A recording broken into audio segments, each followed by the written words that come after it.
now that you didn't show up and you missed the game with like. But like that's what I'm saying. Like that's your character like coming out. Like it's okay. Are you frustrated with the organization or frustrated in general? I don't think I'm frustrated. I probably am frustrated myself right now. The Chicago Sky just handed Angel Reese a brutal suspension no one saw coming. It's not because of fouls or injuries, but for her words that shook the locker room, angered management, and lit up the WNBA like a cannonball. And just when the league was buzzing, Sophie Cunningham stepped in with her hot, unapologetic take, which is maybe the most honest thing anyone's said all season. Reese may only be a rookie, but the spotlight around her burns as hot as any veteran's. It's the classic crossroads. Speak your truth or protect the team. Angel chose the truth. Her team chose suspension. What if this punishment isn't about discipline, but control? Angel Reese is definitely, there's some comments that she made that people felt like she shouldn't have made. She told the Chicago Tribune that the Sky can't rely on Courtney to come back at the age that she's at. She wants the front office to add a younger championship-tested guard. She also criticized the team's recent free agency and said she would consider a different direction if Chicago didn't improve. Well, because of that, the Sky suspended for half a game because she made statements that were detrimental to the team publicly, and then also ruled her out for the second half that night due to a back issue. Let's break this down. Angel Reese, one of the most talked about rookies in the WNBA, was suspended for the first half of a game after team officials cited comments detrimental to the team. What sparked it? A frustrated post-game remark where Reese didn't mince words, saying, "Chicago needs great players." On the surface, it sounds simple, but in the world of professional sports, those 6 words cut deep. I think the language is taken out of context, and I really didn't intentionally mean to put down my teammates because they've been through this with me throughout the whole year. They've busted their ass just how I busted my ass. They showed up for me through thick and thin and in the locker room when nobody could see anything. So I would apologize to my teammates, which I already have, about the article and how it was misconstrued, about what was said. And I just have to be better with my language because I know it's not the message, it's the messenger, and understanding what I say can be taken any kind of way. So I just have to really be better and grow from this. Think about the timing. Chicago is rebuilding. They lost franchise faces like Candace Parker and Courtney Vandersloot just last year. They've struggled for consistency. And while Reese has been putting up double-doubles, averaging over 14 points and nearly 13 rebounds a game, her team hasn't been winning enough. Fans are restless. And then their rookie star, already the face of their marketing, says out loud what a lot of people were whispering. The roster around her isn't good enough. Angel Reese suspended again. Bang! Her own team suspended her because she missed too many layups. First time we've ever seen somebody suspended because they're booty cheeks. Bang! She's so embarrassed she got suspended by her own team, she's now faking a back injury. Bang! This performance, that back brace ain't doing nothing. She's hugging, she's laughing. Not a coincidence, she's also in a movie now. She's acting. Bang! Doing everything but getting better at basketball. In a movie, you got a podcast, 2K cover, but you can't hit a jump shot. Here's the twist. Reese didn't curse anyone out. She didn't demand a trade. She didn't storm off the court. She said what many fans believed, and still, the Sky lowered the hammer. Compare that to the NBA, where stars like Jimmy Butler and Draymond Green regularly air grievances about teammates, coaches, or even front offices. There, it's part of the drama. But in the WNBA, though, the punishment feels sharper, almost like a warning to stay in line. It's like calling out your coworkers in the group chat, except instead of a side-eye emoji, your boss leaks the screenshots and docks your pay. Well, on Wednesday's episode of the Good Follow podcast, Angel McCoughtry, who is a WNBA legend, had some things to say. You know, she does know Angel Reese. They went to the same high school, even though she's older than her. And here's what she told Angel Reese she should do in order to get back into a leadership position and get back the trust of her teammates. You're not the only one having a bad season. Your teammates are having a bad season too. But here's the difference. They don't have $1 million deals, endorsement deals. You're so blessed. One of your teammates might not even see $50,000. So we circle back to the real question. Was this suspension truly about protecting the locker room? Or was it about silencing the voice of a rookie who might already be too powerful? If you ran the sky, would you punish her or use it as a wake-up call? When Angel Reese's suspension hit the headlines, it wasn't just fans debating it. A veteran voice stepped forward, and it belonged to Sophie Cunningham. On her Show Me Something podcast, Cunningham didn't mince words, calling Reese's public frustration not great and laid down the golden rule of pro sports. Our coaches feel, the organization, the fans, like literally everyone feels that. And there's some things that there's just some things that you just can't say. And I think one of my biggest things is I'm a very team first person. Like I always put the team before my feelings. And I think that should be a standard. And so you got to protect your locker room. And so you just can't be saying everything you're feeling, because that just is not a good look. And then your teammates feel a certain way, and that causes division in the locker room. This wasn't hate, it was perspective. Sophie's been around the league long enough to understand the delicate chemistry of a team. To her, Reese's outburst wasn't just a rookie expressing her passion, it was a rookie making mistake. And she framed it with veteran wisdom. Feelings are valid, but air them inside the locker room, not on the mic. It's a fascinating contrast. Reese represents raw energy, the unfiltered honesty of a young star who hasn't yet been dulled by PR training. Cunningham represents the other side, experience, patience, a quiet code that says what happens within the team must stay there. Fans listening couldn't help but relate. After all, it's like every family gathering. Everyone knows there's drama at Thanksgiving, but you don't go live on Instagram over it. You keep the peace, at least in public. So it's just protect your locker room at all costs. And I'm sure she regrets saying that, don't get me wrong.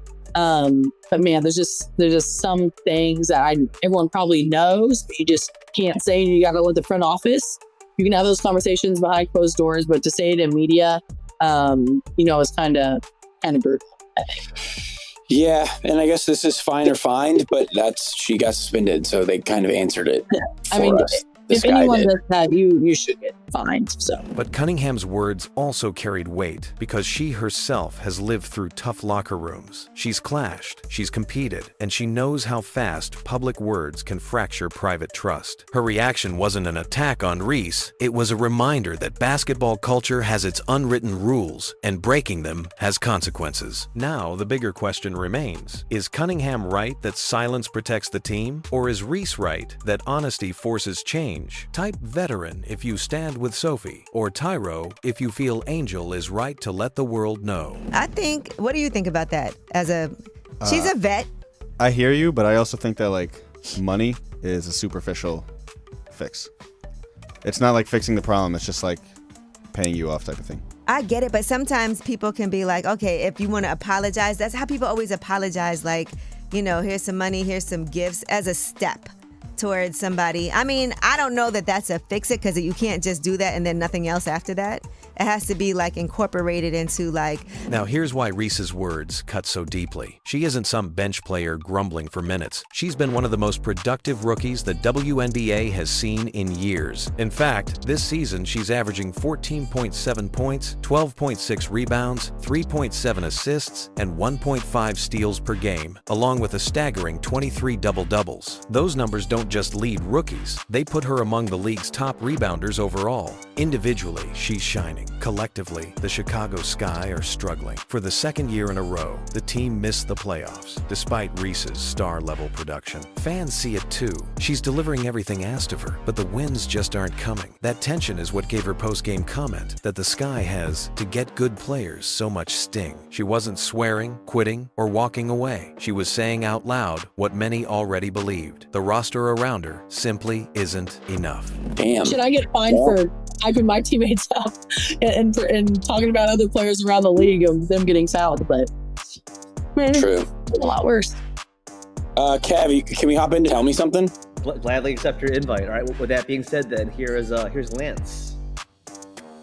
Lance. Hey, Sophie and Wes. It's Lance from Indiana. Wanted to know if either of you have any fan bases, college or pros, that get under your skin or that you have beef with, because I know as a Chiefs fan, there's plenty of fan bases that try to get under our skin. Thanks, guys. Bye. I guess, Sophie, that's a fucking perfect opportunity. Who do you hate?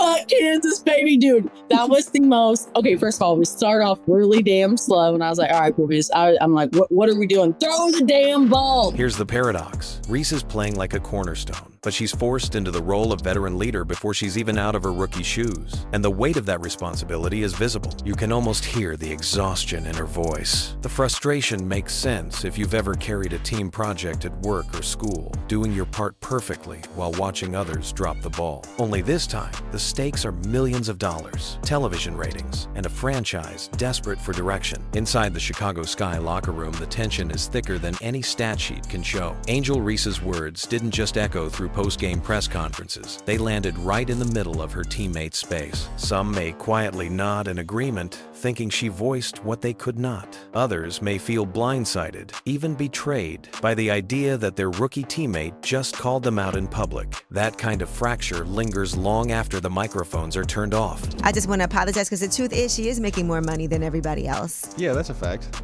But it's kind of like having a job and being able to deal with a lot more if you're getting paid more rather than, I don't know.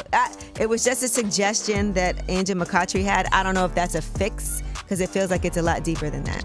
All right, speaking of fixing things, Keith Lee is a resident of Texas now, and he shared that he and his family had been sick for several weeks. They didn't know what was going on. From a management perspective, the suspension was supposed to show authority. But here's the risk. You punish a star rookie, and suddenly fans feel like you're silencing the very player giving them hope. To risk alienating Reese, the brightest rookie the team has had since Parker's exit, feels like playing with fire. Right now, the fan base is split. Sky loyalists defend the organization's right to protect its culture. Meanwhile, Reese's massive national following, built from her LSU days and turbocharged by her social media presence, sees her as a truth teller, unfairly punished for speaking her mind. And that disconnect creates a dangerous storyline. Whispers that Chicago might not be her forever home. Fans are already speculating about an exit strategy. The thought of losing Reese after just one season may sound premature, but this is how mistrust grows. Little cracks that become earthquakes later. I think that,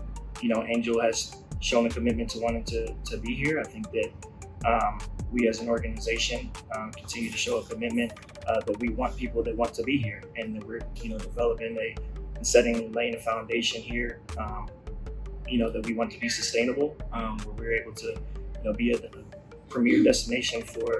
The suspension feels less like discipline and more like watching a couple fight in public. Everyone knows it isn't just about one argument. It is about years of tension boiling over. And in this case, the bigger problem is clear. Chicago isn't just struggling in the standings, they are struggling with identity. Should Angel Reese double down and demand a trade, or stick it out and prove she can lead this team? The Angel Reese suspension isn't just a Chicago story, it is a WNBA story. At its heart lies a dilemma the league has faced for decades. How do you balance celebrating fiery, outspoken stars with the need for team unity? Look across the league. Caitlin Clark drives headlines daily, pulling ratings to historic highs. A'ja Wilson is a two-time MVP and the face of Las Vegas dominance. Aaliyah Boston has turned Indiana into a team with real hope in the absence of Caitlin. These players are marketed as individuals, but they still must survive in a team-first sport. The WNBA craves stars to sell. But when those same stars speak with too much fire, the league punishes them. That's the contradiction that sits at the center of this Reese moment. And when I say everyone, it's not just her. I'm sure her teammates feel it, her coaches feel it, the organization, the fans, literally everyone feels that. And there's some things that there's just some things that you just can't say. And I think one of my biggest things is I'm a very team first person. I always put the team before my feelings, and I think that should be a standard.